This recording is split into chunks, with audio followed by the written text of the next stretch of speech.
Olá, queridos alunos, tudo bem? Hoje nós vamos tratar da questão relativa à organização do poder legislativo no âmbito federal. Conforme nós já estudamos, pela perspectiva da teoria da separação dos poderes, o Estado brasileiro adota na sua Constituição a chamada tripartição de poderes. Portanto, o poder do Estado brasileiro ele está distribuído e organizado a partir de três grandes funções: a função legislativa, a função executiva e a função jurisdicional, também conhecida como judiciária. O que nós trataremos na aula de hoje é exatamente da forma como o poder legislativo se encontra organizado no Estado brasileiro, com um enfoque muito especial ao poder legislativo no âmbito federal. No caso do Estado brasileiro, nós vamos perceber que o poder legislativo federal ele é exercido pelo chamado Congresso Nacional. E o nosso poder legislativo federal, portanto, ele é considerado e caracterizado por ser um poder bicameral. Por que motivo? Porque o nosso Congresso Nacional, nós veremos agora com mais detalhes, é formado por duas casas legislativas. De um lado, a Câmara de Deputados, de outro lado, o Senado Federal. Essa organização bicameral do poder legislativo, ela só é verificada no âmbito federal, porque no âmbito dos estados-membros e dos municípios, o poder legislativo ele é organizado de forma unicameral. Tanto é que os estados-membros possuem apenas assembleias legislativas, compostas por deputados estaduais, e no âmbito dos municípios, o poder legislativo é manifestado através da Câmara de Vereadores, composta pelos vereadores municipais. No âmbito federal, nós temos uma complexidade um pouco maior.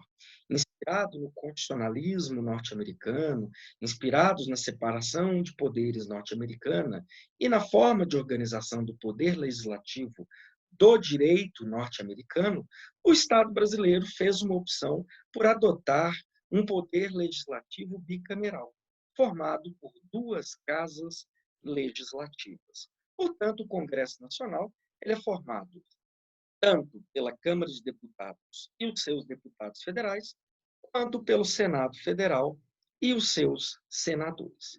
O que nós temos que desvendar agora e discutir é o que é o Congresso Nacional e quais são as suas atribuições, e, posteriormente, nós falaremos sobre a forma de organização tanto da Câmara de Deputados quanto do Senado Federal. O Congresso Nacional, portanto, ele vai ser responsável principalmente pelo chamado devido processo legislativo no âmbito federal. Obviamente, quando nós falamos de poder legislativo federal, nós vamos lembrar que o poder legislativo ele vai exercer funções típicas e funções atípicas. A função típica do poder legislativo é justamente a atividade de legiferação, a atividade de edição de normas jurídicas gerais, abstratas e imperativas, a partir daquilo que nós chamamos de devido processo legislativo, ou seja, um conjunto de procedimentos, um conjunto de atos que tem como objetivo dar origem às leis, às emendas à Constituição, às medidas provisórias, aos decretos legislativos, às resoluções e outras espécies normativas previstas no artigo 59 da Constituição. Quando a gente faz um estudo do Congresso Nacional, nós vamos perceber, lá pela leitura do seu artigo 49, que toda e qualquer matéria relacionada ao Poder Legislativo Federal será de competência do Congresso Nacional. Então, quando a União, no exercício da competência privativa prevista no artigo 22, ou no exercício das competências concorrentes previstas no artigo 24, for criar uma norma jurídica, for dar origem a uma espécie legislativa, seja ela uma lei complementar, uma lei ordinária federal, uma medida provisória, uma emenda à Constituição, elas necessariamente deverão passar pelo Congresso Nacional enquanto órgão representante do Poder Legislativo Federal. Ocorre que o Congresso Nacional não apenas exerce funções típicas, funções próprias, funções legiferantes, legislativas. Nós vamos perceber pela leitura do texto constitucional que o Congresso Nacional, enquanto órgão representante do Poder Legislativo Federal, ele também vai exercer funções que são atípicas, como, por exemplo, funções de natureza administrativa. Por quê? O Congresso Nacional e as suas casas legislativas, tanto a Câmara de Deputados quanto o Senado Federal, eles têm competência reconhecida pela Constituição para se organizarem, organizar o seu pessoal, os seus serviços, as suas atividades e o seu funcionamento.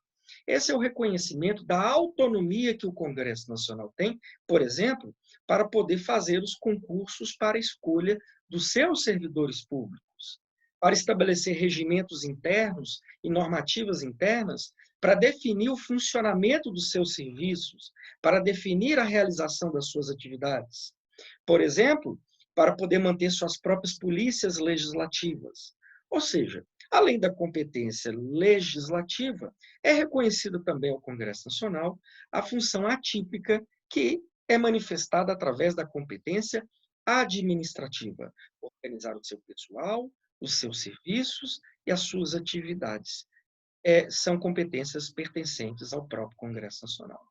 Além dessas competências de natureza administrativa, a Constituição também vai reconhecer ao Congresso Nacional uma importante competência fiscalizatória, quando, por exemplo, permite que, no âmbito do Congresso Nacional, seja no âmbito de cada uma das casas legislativas, seja no âmbito do próprio Congresso Nacional, com a união das duas casas, a criação das chamadas comissões parlamentares de inquérito, as famosas CPIs ou CPMIs, que terão como objetivo principal investigar a prática de atos lesivos, de atos ilícitos e contrários ao interesse nacional.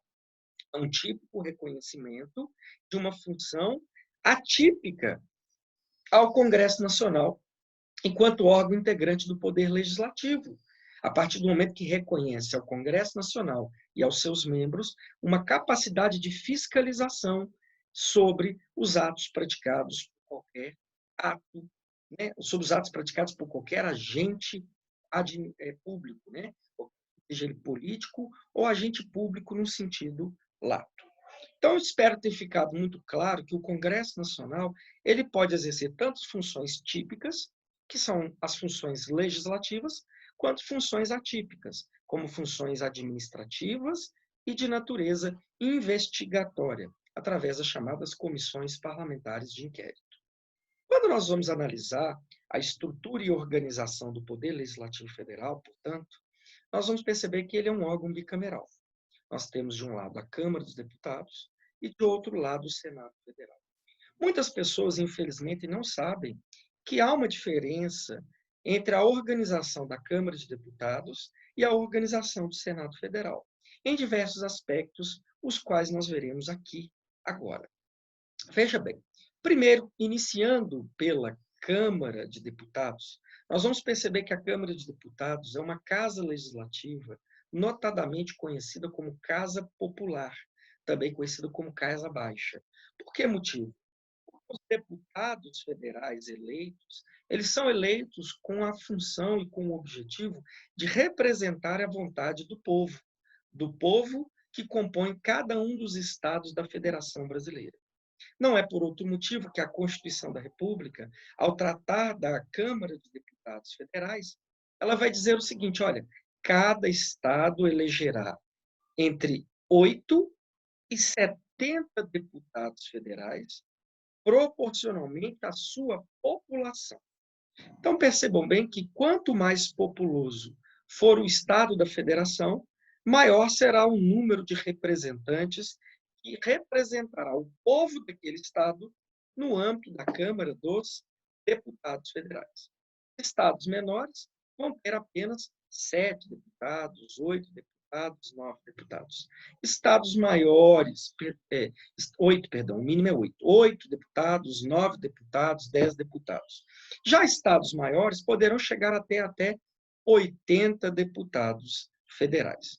Os deputados federais, eles são eleitos para compor a Câmara de Deputados por um processo legislativo conhecido como processo proporcional. Processo legislativo proporcional. Ou seja, não necessariamente o deputado federal que obtiver o maior número de votos necessariamente será considerado eleito, porque será determinante para a sua eleição a questão da partidária, ou seja, o número de cadeiras que o seu partido obtiver na Câmara de Deputados. Outra questão importante, os deputados federais, eles são eleitos para mandatos de 4 anos, sendo permitidas quantas reeleições forem possíveis. E para que alguém concorra ao cargo de deputado federal, é necessário que ele seja brasileiro, é necessário que ele esteja em plenitude de direitos políticos, que ele tenha filiação partidária, que ele resida no território do Estado pelo qual ele concorreu, e, além disso, ele tenha a idade mínima de 21 anos de idade. Perceba, portanto, então, a partir dessas primeiras regras relativas à Câmara de Deputados, que a Câmara de Deputados ela tem essa natureza de ser uma casa de representação popular. O principal objetivo dos deputados federais é representar a população do Estado para o qual eles foram eleitos. Por isso ela é chamada de Casa Popular, também conhecida como Casa Baixa. Quando a gente vai analisar do outro lado o Senado Federal, nós vamos perceber que ele tem uma composição e uma estruturação um pouco diferenciada. Por que motivo? O Senado Federal, quando ele foi desenhado pelo Constituinte, ele foi desenhado na perspectiva de que ele seria representativo dos interesses dos Estados-membros. Não é por outro motivo que a própria Constituição da República estabelece que cada Estado irá eleger 3 senadores, alternativamente ou alternadamente, por 1/3 e 2/3 a cada 4 anos. Ou seja, percebam bem que o principal objetivo de um senador é representar os interesses do Estado pelo qual ele foi eleito, e apenas indiretamente os interesses da população, ou das pessoas que vivem naquele Estado. Tanto é, pessoal, que o Senado Federal ele vai ser conhecido como Casa Conservadora, ou também conhecido como Casa Alta, porque o objetivo principal do senador é justamente representar os interesses do Estado. E veja que, por este fator, o próprio texto constitucional deu aos senadores um tratamento diferenciado. De que maneira? Percebam que, primeiro, para eu ser senador, é exigida a idade mínima de 35 anos de idade. A mesma idade exigida para a candidatura ao cargo de presidente da República. E no caso dos senadores, eles são eleitos pelo sistema majoritário para um mandato de 8 anos, um mandato muito maior, que vai abranger 2 legislaturas. Pelo sistema majoritário, é considerado eleito aquele senador que obtiver a maioria dos votos, independentemente das questões partidárias. A questão da filiação partidária é apenas exigida como requisito para a candidatura, mas não determinante para estabelecer quem foi o senador eleito. Ou seja, se eu tenho 3 candidatos ao Senado Federal, aquele que obtiver o maior número de votos será considerado o senador eleito. Ou seja, então, para que eu seja senador, primeiro eu preciso ser brasileiro, eu preciso, obviamente, residir no território do Estado pelo qual concorro, eu preciso estar em plenitude dos meus direitos políticos, eu preciso ter filiação partidária, eu preciso ser alfabetizado, tal como deputado federal, e preciso ter a idade mínima de 35 anos de idade. Então, percebam bem que tanto a Câmara de Deputados quanto o Senado Federal, elas têm algumas características que vão diferenciá-las. Perceba que o Senado Federal ele vai ser chamado de Casa Conservadora justamente porque se espera do senador uma maturidade maior, uma maior experiência política, uma maior bagagem política, na perspectiva de que o Senado Federal, enquanto órgão representativo dos interesses dos Estados-membros que compõem a federação, ele exercerá, dentro do processo legislativo, uma posição de maior conservadorismo, de limitar, às vezes, os excessos durante o processo legislativo. E, por isso, ele é chamado de Casa Conservadora. Então, Nós vamos perceber, portanto, que no âmbito do Poder Legislativo Federal, o Congresso Nacional, que é o órgão representativo deste poder, ele será um órgão considerado bicameral, formado tanto pela Câmara de Deputados quanto pelo Senado Federal, com as suas diferenças, com as suas especificidades. O fato é que nós temos que deixar bem claro que não há entre Câmara dos Deputados e Senado Federal qualquer espécie de hierarquia ou qualquer espécie de subordinação. Ambos os órgãos são harmônicos, eles são independentes, eles têm que ter relações em equilíbrio, porque percebam bem que eles participarão conjuntamente do processo legislativo no âmbito federal. Nós vamos perceber posteriormente, pela leitura dos dispositivos constitucionais, que, obviamente, a Constituição reservou determinadas competências à Câmara dos Deputados e reservou determinadas competências ao Senado Federal. Mas isso não cria entre eles qualquer espécie de hierarquia, qualquer espécie de subordinação. O fato é que ambas as casas legislativas compõem aquilo que nós chamamos de Congresso Nacional e terão papéis relevantíssimos no chamado devido processo legislativo. Tanto é que, quando estudarmos o devido processo legislativo, nós perceberemos que no processo de edição de leis complementares, leis ordinárias, emendas à Constituição, medidas provisórias, ambas as casas legislativas deverão participar assiduamente, deverão participar de forma efetiva do processo legislativo. Tanto é que é vedado no direito brasileiro que a redação final de uma proposta legislativa seja aprovada, seja sancionada, sem que ela tenha sido aprovada em ambas as casas legislativas, sob pena de inconstitucionalidade.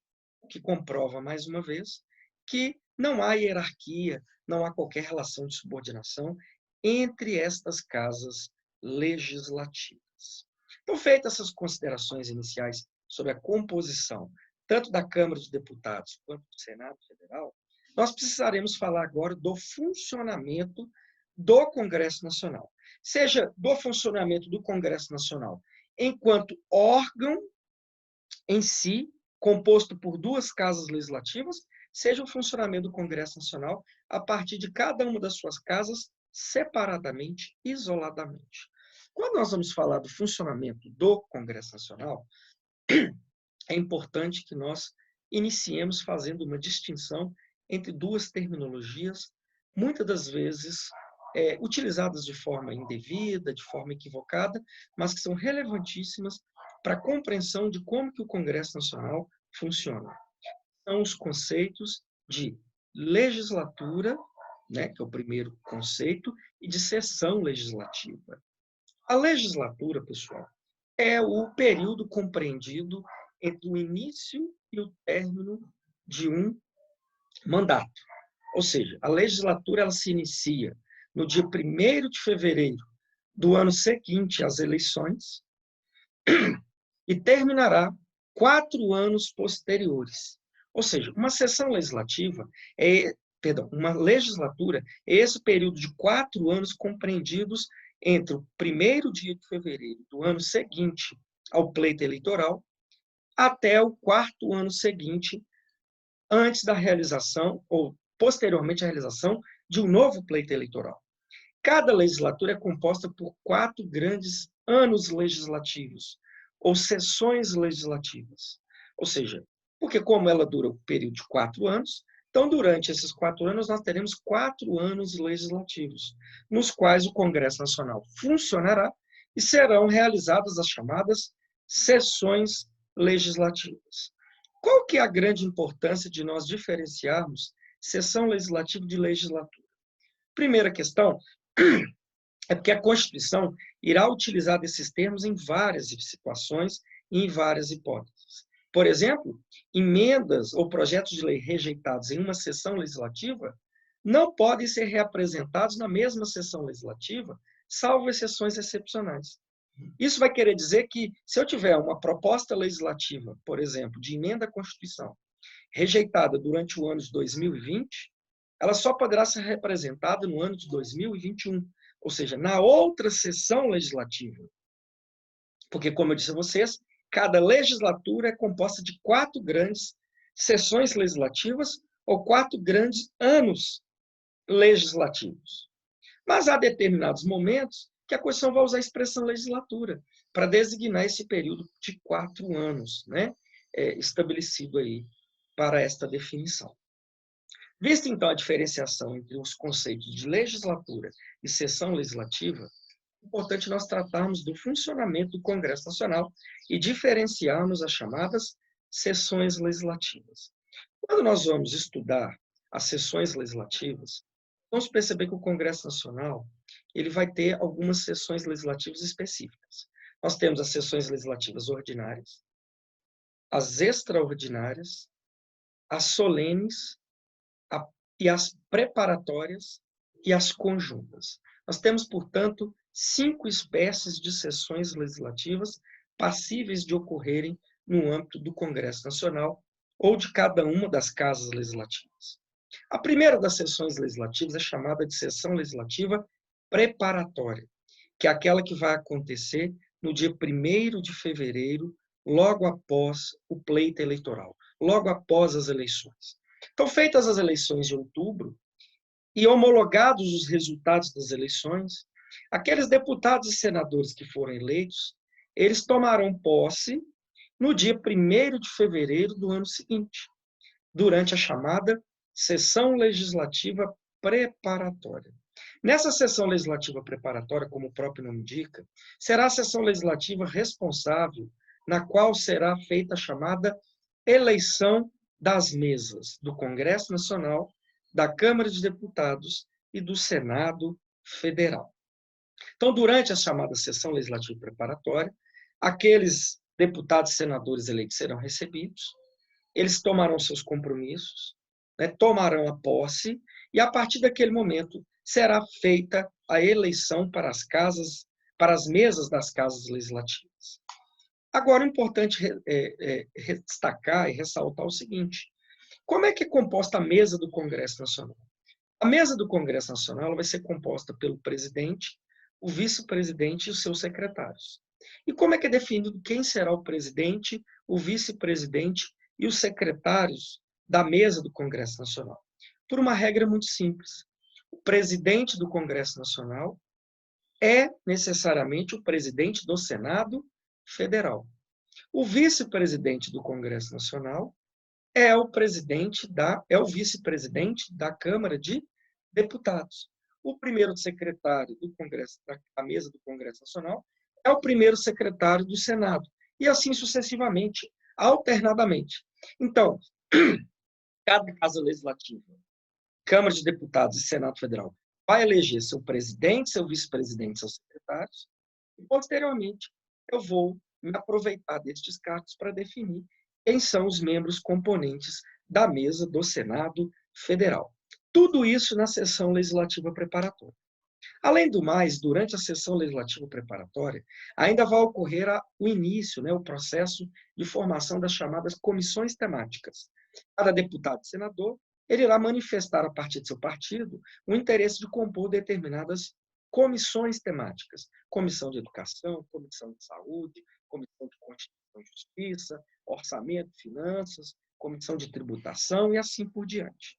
Então, será nessa sessão legislativa preparatória que irá ocorrer todo este processo de organização inicial do funcionamento das casas legislativas. Além dessa sessão legislativa preparatória, nós vamos ter as sessões legislativas ordinárias, que, como o próprio nome indica, são sessões legislativas comuns, que acontecem no dia a dia, que acontecem cotidianamente no âmbito do Congresso Nacional, no âmbito das casas legislativas, da Câmara de Deputados e do Senado Federal, que tem por objetivo a realização das atividades legislativas, das atividades de cada uma das casas legislativas. As sessões legislativas ordinárias são aquelas que vão acontecer do dia 2 de fevereiro até o dia 17 de julho e do dia 1º de agosto até o dia 22 de dezembro. Durante esses dois interregnos, desses dois lapsos temporais, vão acontecer as chamadas atividades legislativas ordinárias. É onde serão debatidas, discutidas e votadas propostas legislativas, onde serão praticados atos administrativos, onde serão praticados atos de fiscalização do Poder Executivo, ou seja, são chamadas sessões legislativas ordinárias, que vão, portanto, durar do dia 2 de fevereiro até o dia 17 de julho e do dia 1º de agosto até o dia 22 de dezembro.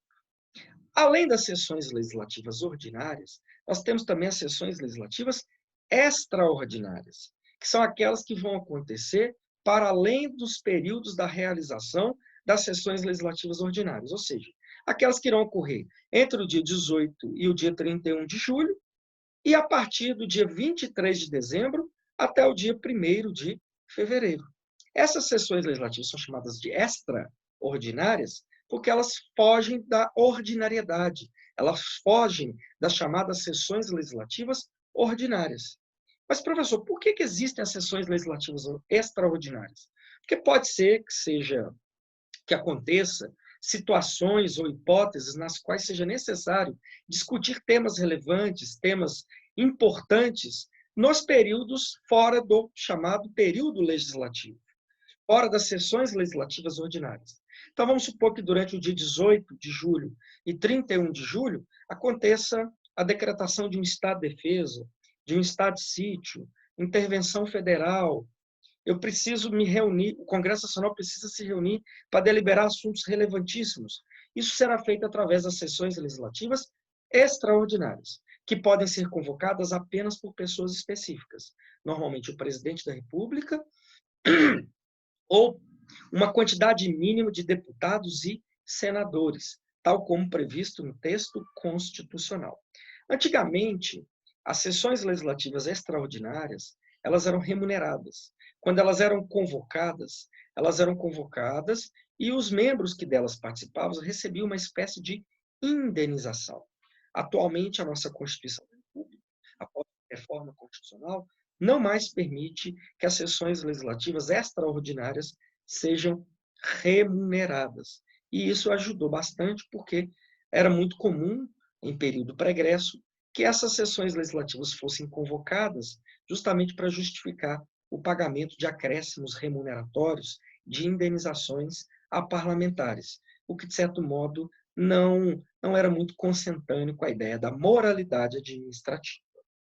Além das sessões legislativas preparatórias, ordinárias e extraordinárias, nós temos ainda as sessões legislativas solenes, que são aquelas destinadas a comemorações, a agraciamentos, a premiações, condecorações. São sessões que são convocadas para que os parlamentares, né, possam agraciar pessoas, condecorá-las, premiá-las, reconhecer méritos, benfeitorias feitas em prol da sociedade brasileira. São, como o próprio nome diz, sessões legislativas de caráter solene, festivas, e que podem ser realizadas a qualquer momento, desde que aprovadas, obviamente, pela Casa Legislativa ou pelo Congresso Nacional. E, por fim, nós temos as sessões legislativas conjuntas. O que são sessões legislativas conjuntas? São aquelas realizadas com a participação conjunta de deputados e senadores. A lógica, pessoal, é que cada casa legislativa ela tem o seu funcionamento próprio. E, portanto, eu tenho sessões legislativas que aconteçam no âmbito da Câmara de Deputados, mas que eu tenho também sessões legislativas que aconteçam no âmbito do Senado Federal, cada um no âmbito da sua autonomia e da sua independência. Só que há a possibilidade de que seja necessário que essa sessão legislativa seja feita de forma conjunta. Deputados e senadores irão participar ao mesmo tempo de uma sessão legislativa.